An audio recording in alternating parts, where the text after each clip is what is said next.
This day was no different as my wheelchair crunched over the gravel of the driveway. Dad's head popped out of the shed as if on cue.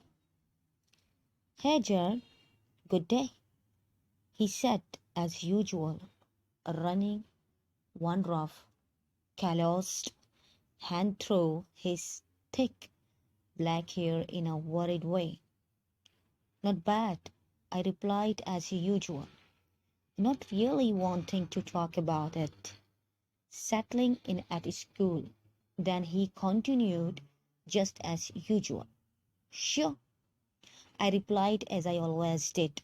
It was better to keep it simple than to tell him that no matter what school I went to, nothing would ever feel right again, and that I would kind of stop caring. I have nearly finished the blueprints for the Snell fence. That continued cheerfully. "Great," I answered flatly. I felt strange around Dad these days. We were awkward with each other. It seemed like everything was different now, that we could not do any of the things we used to do together. Not only could we not swim, run, or play sports, we could not even talk to each other anymore. I continued slowly up the driveway to the house, then up the sloping ramp. Dad had painstakingly built. I could see my mother in the kitchen, standing with her back to the window. It looked as though she was having an animated conversation. Her hands were flying around like hummingbirds. That was strange because my parents did not know too many people in the area either, and hardly anyone ever came over. My parents were more concerned about trying to make things better for me than they were about making new friends, so I could not imagine who my mother could be talking to. I found out when I pushed the door open with my wheelchair and bashed right into Anna Hopkins.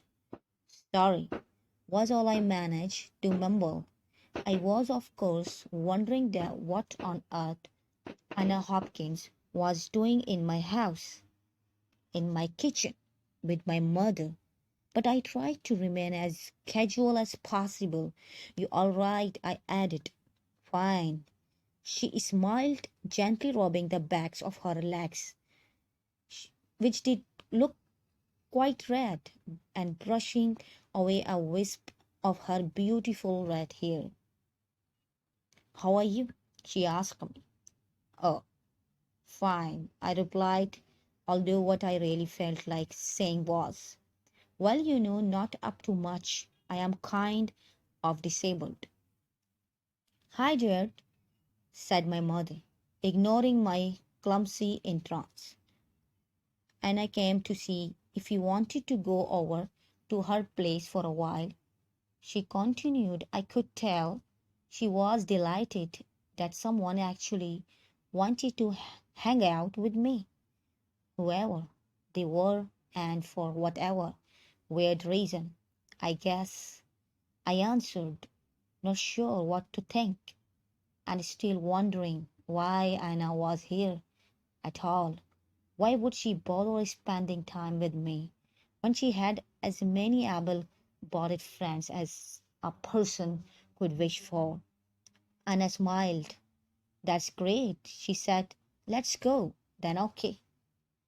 I shot my mother a glance. She knew how difficult it was for me to go to other people's place. For a start, I often needed carrying in and out. And what if I needed to go to the bathroom or had to get something from the kitchen? There were all sorts of my difficulties that I just preferred not to face. My mother knew all this, but she was nodding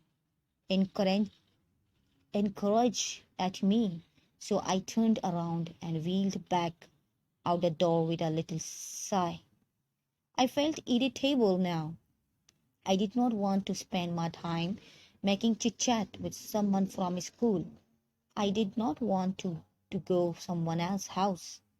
It was bound to be awkward and embarrassing, like it was every time I went anywhere.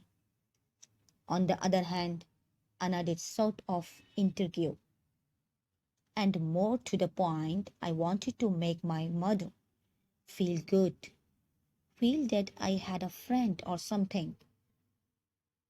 While I was thinking all this, Anna followed me outside, and soon we are wandering along the street on our way to her place.